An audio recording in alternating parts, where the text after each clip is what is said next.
आप सभी को मेरा नमस्कार। अगर आपके घर में भी कोई बिटिया या गुड़िया है तो आपने सुकन्या समृद्धि का नाम जरूर सुना होगा, या हो सकता है आपने इस योजना में अकाउंट खुलवा भी लिया हो। लेकिन इस योजना में इतने महत्वपूर्ण पॉइंट हैं जिससे अधिकांश लोग कंफ्यूज रहते हैं, जैसे कि इन्वेस्टमेंट 14 साल करना है या 15 साल करना है, और बेटी की उम्र 21 साल होने पर क्या हम सारा पैसा निकाल पाएंगे, मेच्योरिटी डेट का कैलकुलेशन बेटी के डेट ऑफ बर्थ से या अकाउंट ओपन डेट से होता है, इस योजना में प्री मेच्योर विड्रॉल हो सकता है कि नहीं। ऐसे 20 से अधिक सवाल हैं जिसकी जानकारी हम इस वीडियो में लेंगे, जिससे आपको इस योजना के बारे में पूरी जानकारी हो जाए। और अंत में एक बोनस टिप दूंगा कि महीने की किस डेट को पैसा जमा करने पे आपको मैक्सिमम रिटर्न मिलेगा। तो बने रहिए इस वीडियो में। एक रिक्वेस्ट, अगर आप इस चैनल पर नए हैं तो चैनल को सब्सक्राइब करके बेल आइकन जरूर दबाइए। तो सबसे पहला सवाल, आखिर सुकन्या समृद्धि योजना है क्या और इसका उद्देश्य क्या है। सुकन्या समृद्धि योजना केंद्र सरकार द्वारा 2015 में चलाई गई एक खास बचत योजना है, जिसका उद्देश्य आपकी बेटी की उच्च शिक्षा और शादी में होने वाले भारी खर्चों को पूरा करने के लिए पहले से तैयारी करनी है, क्योंकि यही दो खर्चे आपके लिए सबसे भारी पड़ेंगे। तो अगर पहले से प्लानिंग है और पहले से इन्वेस्टमेंट है तो एट दैट टाइम ये आपके लिए काफ़ी आसान हो जाता है। दूसरा सवाल, सुकन्या समृद्धि योजना के लिए एलिजिबिलिटी क्राइटेरिया क्या है या कौन अपना खाता खुलवा सकता है। तो इसके लिए सबसे पहली कंडीशन है कि बेटी भारत की नागरिक होनी चाहिए, यानी अगर आप फॉरेन शिफ्ट हो जाते हैं और उसका स्टेटस NRI हो जाता है तो आप उसके नाम से सुकन्या समृद्धि अकाउंट नहीं खुलवा सकते हैं। दूसरा क्राइटेरिया, ये योजना अगर आपकी बेटी की एज 10 साल से कम है तो ही आप इस योजना में उसका अकाउंट खुलवा सकते हैं। 10 साल या उससे ऊपर होने पे इस योजना में उसका अकाउंट नहीं खोला जा सकता है। तीसरा महत्वपूर्ण सवाल, आप एक बेटी के नाम से कितने सुकन्या समृद्धि अकाउंट खुलवा सकते हैं। तो गवर्नमेंट की गाइडलाइन है कि एक बेटी के नाम से केवल एक ही अकाउंट खुलेगा, दूसरा अकाउंट आप नहीं खुलवा सकते। अब इसी से जुड़ा अगला सवाल है, आप अपनी कितनी बेटियों के नाम से सुकन्या समृद्धि अकाउंट खुलवा सकते हैं। तो इस योजना के अनुसार आप अपनी अधिकतम 2 बेटियों के नाम से सुकन्या समृद्धि अकाउंट खुलवा सकते हैं। लेकिन एक स्पेशल केस है जिसमें आप 3 बेटियों के नाम से भी सुकन्या समृद्धि अकाउंट खुलवा सकते हैं। वो स्पेशल केस है कि अगर दूसरी बार में जुड़वा बच्ची पैदा होती है तो इस केस में आप उन दोनों बेटियों के नाम से भी सुकन्या समृद्धि अकाउंट खुलवा सकते हैं, यानी कुल मिला के 3 अकाउंट आप खुलवा सकते हैं। लेकिन अगर वही बेटियों का जन्म अलग अलग हुआ है तो क्राइटेरिया मैक्सिमम 2 अकाउंट का ही रहेगा, इस बात को ध्यान रखिएगा। अब इस योजना में अकाउंट कहाँ कहाँ खुलवा सकते हैं आप और क्या प्रोसीजर है। तो सुकन्या समृद्धि का अकाउंट आप बहुत आसानी से अपने नज़दीकी बैंक या पोस्ट ऑफिस की शाखा में जाके सुकन्या समृद्धि योजना का फॉर्म और कुछ बेसिक डॉक्यूमेंट जमा करके खुलवा सकते हैं। लेकिन अकाउंट केवल अधिकृत बैंक में ही खोला जाएगा, यानी जो अथराइज्ड बैंक है उसी में खुलवा सकते हैं, नहीं तो कई सारे छोटे प्राइवेट बैंक हैं जिसमें ये अकाउंट नहीं खोला जा सकता है। अगला सवाल आता है, सुकन्या समृद्धि अकाउंट खोलने के लिए कौन कौन से डॉक्यूमेंट देने होंगे, क्या कोई स्पेशल डॉक्यूमेंट जमा करना है। तो आपको बता दें, इसके लिए कोई स्पेशल डॉक्यूमेंट नहीं चाहिए। बस आपको बेटी का बर्थ सर्टिफिकेट, पेरेंट्स का आधार और पैन कार्ड यानी एड्रेस प्रूफ और आइडेंटिटी प्रूफ, आपकी 2 पासपोर्ट साइज की फोटो, बेटी की एक फोटो, और कुछ बैंक हो सकता है मेडिकल सर्टिफिकेट भी मांगे, लेकिन मेडिकल सर्टिफिकेट मैंडेटरी नहीं है। आप सुकन्या समृद्धि अकाउंट में कितना निवेश कर सकते हैं। इस योजना के एक अकाउंट में 1 साल में आपको मिनिमम 250 रुपये डालना होता है और मैक्सिमम आप 1.5 लाख रुपए तक 1 साल में जमा कर सकते हैं। अगर 1 साल में न्यूनतम राशि 250 रुपये भी जमा नहीं हो पाई तो अकाउंट का क्या होगा।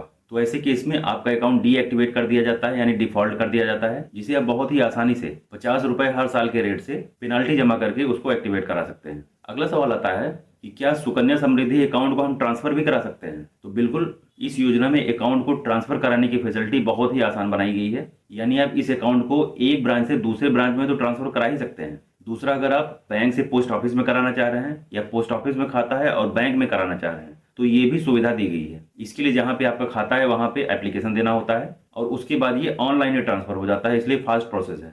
अगला सवाल आता है कि इस योजना में ब्याज कितना मिलेगा। इस योजना के लिए मार्च 2023 तक सरकार ने 7.6% ब्याज फिक्स किया है और सरकार इसको क्वार्टरली मॉनिटर करती रहती है, यानी ये ब्याज जो है चेंज भी हो सकता है। जैसे कुछ साल पहले ये ब्याज 8.5% सालाना था, अभी 7.6% है। हो सकता है आगे ये फिर से 8.5 या 9 हो जाए, तो ब्याज बदलता रहता है। लेकिन फिर भी और जो स्कीम्स हैं उन सब के कंपेरिजन में सबसे ज्यादा ब्याज सुकन्या समृद्धि योजना का ही रहता है। एक महत्वपूर्ण सवाल आता है कि इस योजना में कितने साल तक निवेश करना है। आप इसको समझिए, आपको इस योजना में 14 साल तक निवेश करना होता है और इस ड्यूरेशन को डिपॉजिट पीरियड भी कहा जाता है। और ये date Sukanya Samriddhi account opening date से शुरू होती है, बेटी के डेट ऑफ बर्थ से नहीं। अगर आप इस योजना में हर साल 1.5 लाख रुपए जमा करते हैं तो आपको मेच्योरिटी पे कितने रुपए मिलेंगे। अब जैसा स्क्रीन पे देख पा रहे हैं, अगर आप हर साल 1.5 लाख रुपए इस योजना में जमा करते हैं और सालाना ब्याज की दर 7.6% है तो आपको मेच्योरिटी पर 65 लाख से ज़्यादा मिलेंगे।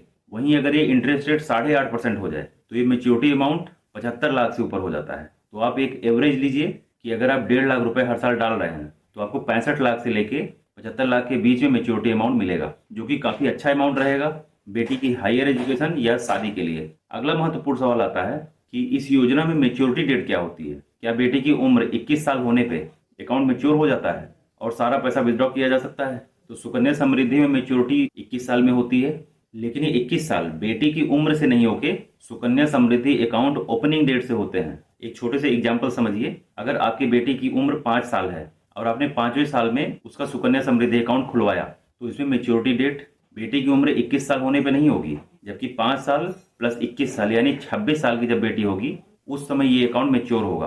तो इस बात का ध्यान रखिएगा कि maturity date account opening date से 21 साल कंसीडर होती है। लेकिन कुछ स्पेशल कंडीशन है जिसमें आप 21 साल से पहले भी पूरा अमाउंट निकाल सकते हैं, जिसकी जानकारी आपको वीडियो में आगे मिलेगी। अब सुकन्या समृद्धि अकाउंट में जो पैसा जमा करना है वो किस मोड में कर सकते हैं? तो इसके लिए आप शाखा में जाके कैश जमा कर सकते हैं, चेक से अमाउंट जमा कर सकते हैं, डीडी के थ्रू कर सकते हैं, और कुछ बैंक ऑनलाइन ट्रांसफर की भी फैसिलिटी प्रोवाइड कराती हैं। लेकिन ऐसी बहुत कम ही बैंक हैं, इसलिए जो पहले 3 तरीके बताए गए हैं उन्हीं तरीकों से आप इसमें अपना पैसा जमा कर सकते हैं। क्या मेच्योरिटी के बाद भी आपको ब्याज मिलता रहेगा? यानी अकाउंट ओपनिंग डेट से 21 साल की मेच्योरिटी हो गई, अगर उसके बाद भी आप पैसा नहीं निकालते हैं, क्या आपको ब्याज मिलता रहेगा? तो यहाँ इस बात को बहुत ध्यान रखिएगा कि मेच्योरिटी के बाद आपको एक भी पैसे का ब्याज नहीं दिया जाएगा। तो समझदारी इसी में है कि 21 साल की मेच्योरिटी पूरा होते ही मेच्योरिटी अमाउंट को निकालकर बेटी की हायर एजुकेशन या शादी जैसे मौकों पे खर्च करिए, या अपनी जरूरत के अनुसार उस समय की सबसे अच्छी योजना में निवेश करके ज्यादा रिटर्न लीजिए। लेकिन मेच्योरिटी के बाद इस अकाउंट में वो पैसा नहीं छोड़ना है।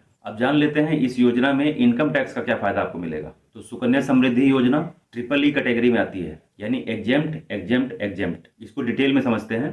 पहला एग्जेम्प्ट, जो भी अमाउंट आपने इस योजना में डाला वो 80C के 1.5 लाख के लिमिट में आता है। यानी अगर 80C में आपने और कोई इन्वेस्टमेंट नहीं की है तो 1.5 लाख रुपए तक का income tax deduction income tax section 80C से आप ले सकते हैं। दूसरा एग्जेम्प्ट, आपके पूरे निवेश पीरियड में इन्वेस्टेड अमाउंट पे जो भी इंटरेस्ट मिलता है वो इंटरेस्ट भी इनकम टैक्स फ्री है। और तीसरा एग्जेम्प्ट, 21 साल की मेच्योरिटी होने पे आपको जो भी कार्पस मिलता है, यानी जो भी टोटल अमाउंट मिलता है, वो पूरा अमाउंट भी इनकम टैक्स फ्री है। तो इस बेस पे भी ये स्कीम बहुत अच्छी मानी जाती है। अगला सवाल आता है कि क्या बेटी इस खाते को खुद से भी ऑपरेट कर सकती है? तो जी हाँ, अगर बेटी की उम्र 18 साल या उससे ऊपर हो गई है तो बेटी इस खाते को खुद ऑपरेट कर सकती है, यानी इसमें पैसा वो डाल सकती है।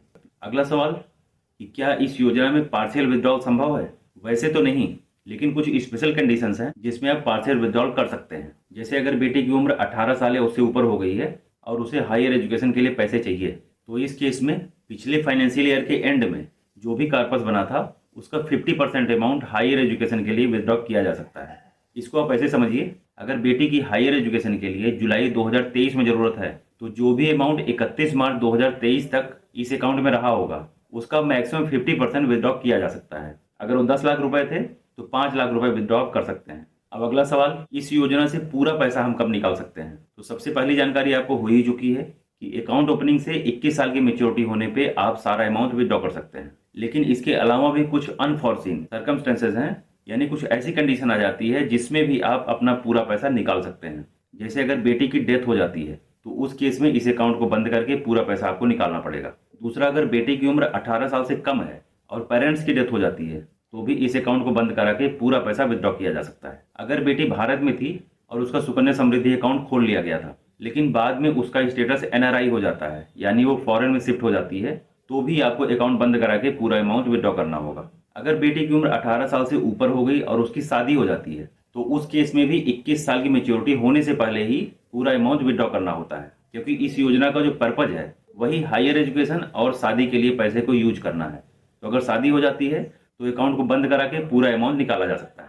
अगला स्पेशल केस, अगर बेटी को कोई लाइफ थ्रेटनिंग डिसीज हो जाए जिसमें उसकी जान को खतरा हो तो भी इस अकाउंट को क्लोज करा के पूरा पैसा निकाला जा सकता है। इस योजना में 4 इंपॉर्टेंट बदलाव भी किए गए हैं, उसको भी जान लीजिए। पहले जो 1 साल है वो 1 जुलाई से लेके 30 जून तक चलता था, लेकिन अभी इसको बदल के 1 अप्रैल से लेके 31 मार्च जो बैंक का फाइनेंशियल ईयर होता है उसको कर दिया गया है। यानी आपकी इन्वेस्टमेंट की कैलकुलेशन 1 अप्रैल से लेके अगले साल की 31 मार्च तक जोड़ के देखी जाएगी। दूसरा अच्छा बदलाव किया गया है कि पहले अगर 1 साल में 250 रुपए नहीं जमा हुए तो अकाउंट डिफॉल्ट हो जाता था और उसमें जो भी अमाउंट है उस पर आपको पोस्ट ऑफिस सेविंग अकाउंट का इंटरेस्ट दिया जाता था। लेकिन अब अकाउंट के डिफॉल्ट होने पे भी मेच्योरिटी डेट तक आपको सुकन्या समृद्धि अकाउंट का 7.6% या जो भी इंटरेस्ट रेट लागू है वो आपको दिया जाएगा, जो कि एक बहुत अच्छा चेंज माना जा रहा है। तीसरा बदलाव, पहले केवल 2 बेटियों के नाम से ही सुकन्या समृद्धि अकाउंट खोला जा सकता था, लेकिन जैसा मैंने पहले ही बता दिया कि अगर पहली बार में ही 3 बेटियां पैदा हों या दूसरी बार में जुड़वा बेटियां पैदा हो जाएं तो आप अब 3 अकाउंट भी खुलवा सकते हैं। चौथा चेंज किया गया है,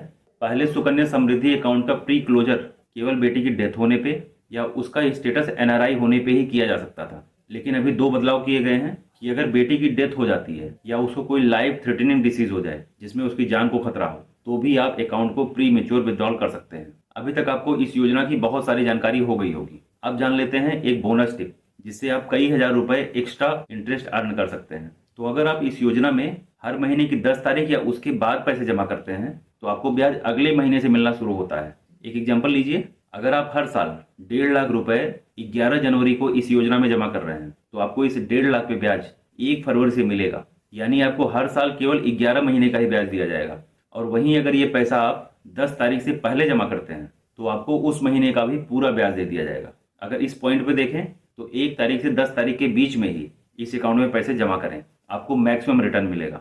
वीडियो लंबा हुआ है इसके लिए माफी चाहूंगा, लेकिन मेरा उद्देश्य आपको सुकन्या समृद्धि स्कीम की हर बारीक जानकारी देने का है। इस वीडियो को देखने के बाद भी अगर आपके कुछ सवाल हैं तो कमेंट करिए, मैं उसका जवाब कमेंट में ही दे दूंगा या उस पर डेडिकेटेड वीडियो बना दूंगा। तो इस वीडियो में इतना ही। अगर वीडियो इन्फॉर्मेटिव लगा हो तो वीडियो को लाइक, चैनल को सब्सक्राइब करके बेल आइकन जरूर दबाइए। बहुत बहुत धन्यवाद।